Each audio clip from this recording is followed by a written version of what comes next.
Okey. Assalamualaikum warahmatullahi wabarakatuh. Salam sejahtera semua. Okey, bersama lagi Cikgu Hani untuk kita mempelajari 2.2 proses hidup organisma unisel biologi tingkatan 4 KSSM. Okey, organisma unisel. Apa itu organisma unisel? Okey, uni bermaksud satu. Organisma unisel maksudnya organisma yang terdiri daripada satu sel sahaja. Maksudnya dia ada satu sel je dah membentuk diri dia. Okey, macam kita ada banyak sel. Okey, namun begitu sel ini merupakan unit hidup lengkap sama seperti organisma multisel. Organisma unisel boleh menjalankan semua proses hidup seperti respirasi, pergerakan, pemakanan, gerak balas terhadap rangsangan, pembiakan, pertumbuhan dan juga perkumuhan. Okey, protozoa adalah contoh unisel yang paling ringkas. Kita ada dua yang kita akan pelajari di dalam biologi tingkatan 4 ni lah. Okey, iaitu ameba spesies dan ameba sp dan juga paramecium sp. Okey. Sekejap saya ambil warna merah. Kena Cikgu Hani dengan warna merah ni.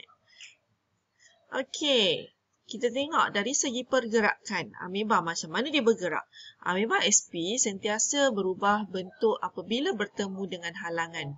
Ameba sp bergerak dengan mengunjurkan pseudopodium, iaitu kaki palsu. Kita panggil kaki palsu tu pseudopodium. Ini diikuti oleh pengaliran sitoplasma ke bahagian pseudopodium yang diunjurkan. Okey, pseudopodium. Paramecium pula bergerak macam mana? Paramecium bergerak menggunakan pukulan silium secara beritma. Okey, kita tengok macam mana ameba bergerak.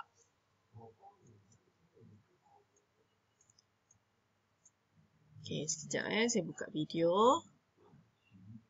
Okey, ini yang kita panggil pseudopodium, kaki palsu.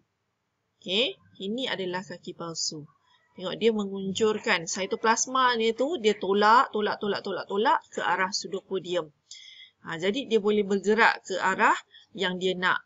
Ini ke depan lah ni kan. Kita panggil dia ke depan lah. Ini namanya pseudopodium. Okey. Okey, kita pergi kepada macam mana paramecium bergerak.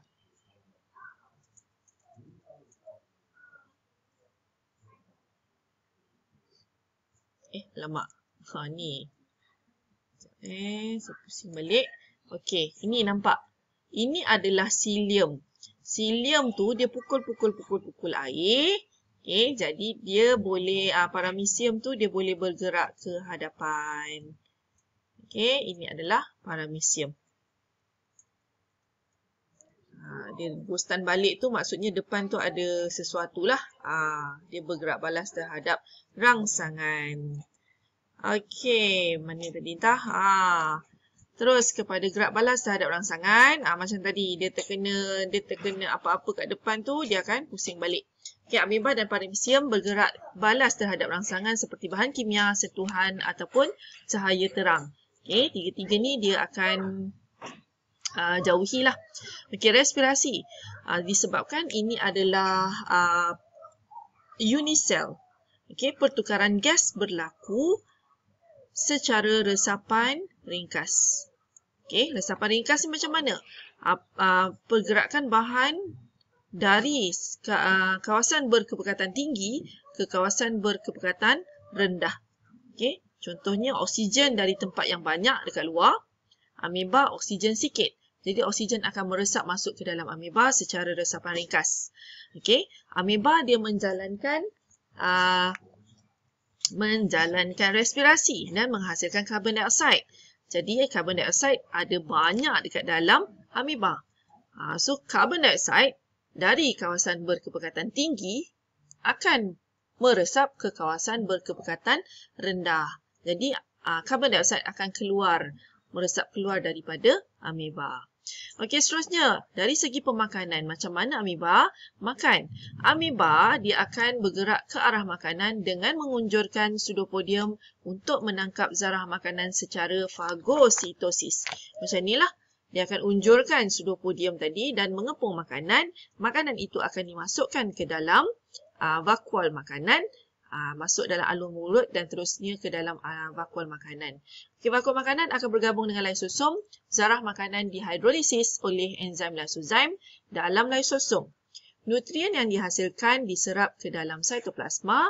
Makanan yang tidak tercerna akan disingkirkan apabila ameba bergerak.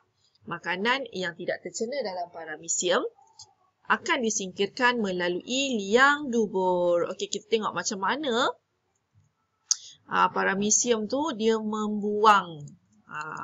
Saya ada video. Lemak-lemak. Ni. Okey. Salah ni makan mana tadi? Okey, macam mana paramecium itu makan? Dia belum buang, makan dulu. Okey, air dimasukkan air dimasukkan dalam alur mulut, nampak? Ni makin lama makin besar vakuol makanannya. Okey, dan akan terhasillah lain vakuol makanan yang lain. Ni paramecium juga ni. Okey, cantik gambar dia. Okey. Seterusnya. Disingkirkan melalui dubur. Macam okey, tak ada. Tadi saya ada download. Tak apalah, nanti saya tunjuk yang lain.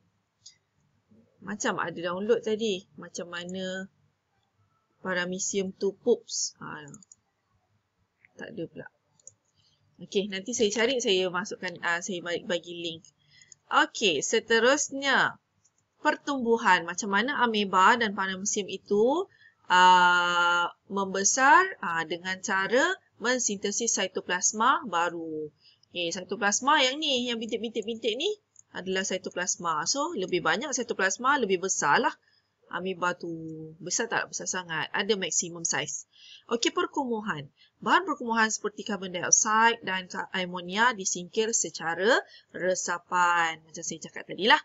Okay, sebab bila dia menghasilkan banyak bahan tersebut, dalam dia banyak, bahan tersebut akan meresap dari kawasan berkepekatan tinggi ke kawasan berkepekatan rendah. So, dia akan, mana yang banyak, dia akan pergi ke tempat yang sikit.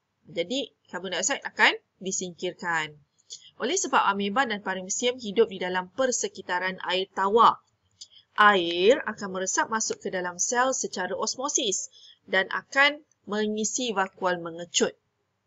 Okey, vakuol mengecut akan mengembang ke saiz maksimum, lalu mengecut untuk menyingkirkan air dari semasa ke semasa. Proses ini dinamakan sebagai pengosmokawalaturan. Okey, air akan masuk ke dalam ameba. Makin lama, vakuol mengecut itu semakin besar. Kalau dibiarkan, vakuol ini akan pecah dan menyebabkan ameba akan pecah. Jadi, apa yang ameba buat? So, ameba mempunyai contractile vacuole, vacuole mengecut. Vacuole mengecut ni bila saiz dia maksimum, dia akan mengecut. Dan air itu akan disingkirkan daripada badan ameba.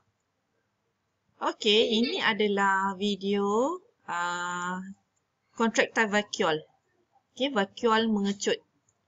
Cuba tengok yang ni. Okey, air masuk. Besar ni. Besar dan dia akan press out.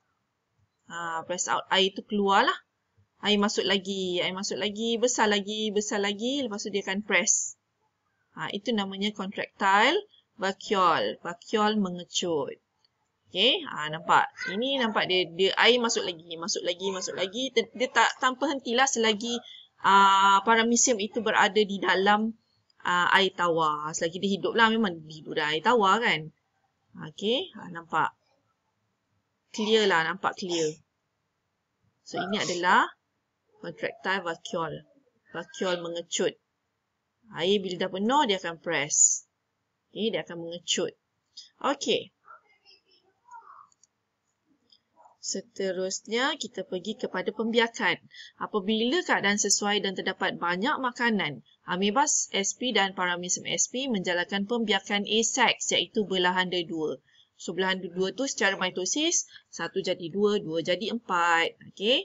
Apabila keadaan persekitaran tidak sesuai, contohnya dalam keadaan kering, suhu rendah dan kekurangan makanan, ameba membentuk spora yang hanya akan bercambah apabila keadaan persekitaran pulih semula. Paramecium pula buat apa? Paramecium akan menjalani proses konjugasi. Okay, proses konjugasi berlaku apabila keadaan persekitaran tidak sesuai.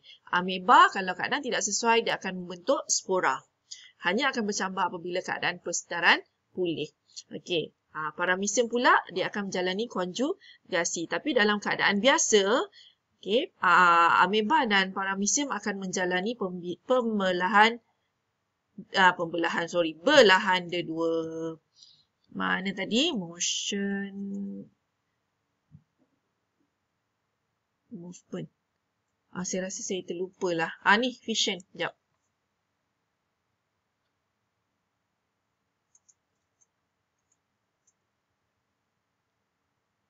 Okey. Okey, ameba fission. Kalau kita tengok, ni dah nak membelah menjadi 2. Ini adalah ameba fission. Belahan kedua. Okay, paramecium pun sama jugalah. Dia akan membahagikan dia punya cytoplasma menjadi 2 dan akan menjadi 2 unit. 2 ameba. Okay, dia akan belah menjadi 2. Cepatkan sikit. Dah jadi 2 dah. Ni dah nak berpisah lah ni. Okay. Dan dia akan jadi 2 ameba. Okay, 2 ameba ni mempunyai yang samalah. Okay, stop. Sekejap.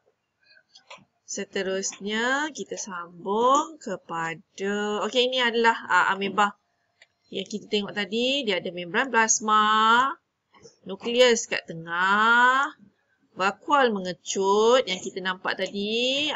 Bila dia penuh je, dia akan press. Air akan keluar.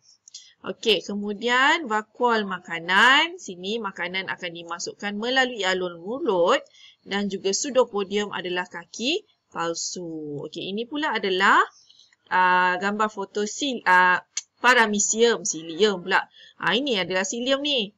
Cilium adalah ni dia punya bulu-bulu-bulu kat tepi ni untuk memukul air, untuk pergerakan, untuk pemakanan. Okey. Alur mulut kat sini, makanan akan masuk melalui alur makanan, air yang mengandungi makanan. Maksud saya bukan makanan solid Air itu mengandungi makanan. So air itu masuk dalam alur mulut dan terus kepada vakuol makanan. Sama juga dia ada vakuol mengecut, okey, liang dubur dan nukleus. Okey. Seperti biasa praktis 2.2 jangan lupa buat. Okay, salin soalan dan salin jawapan. Okey, tadi saya ada download satu. Sekejap tak ada pula downloadnya. Okey, nanti saya akan bagi link macam mana paramecium dia membuang bahan-bahan yang telah dia makan. Ini adalah video paramecium membuang bahan makanan dia. Okey. Sini the vacuole will soon rupture and spill its contents. Okey, saya cepatkan sikit. On digestion complete. Okey.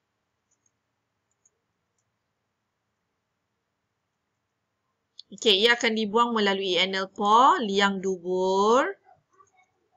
Okey, ni Ni nampak, ini adalah vakuol makanan. Yang bahan-bahan makanan yang tidak diperlukan dia akan expel. Nampak dia keluarkan. Dia pun berak juga. Okey, itu sajalah untuk paramecium dan juga ameba.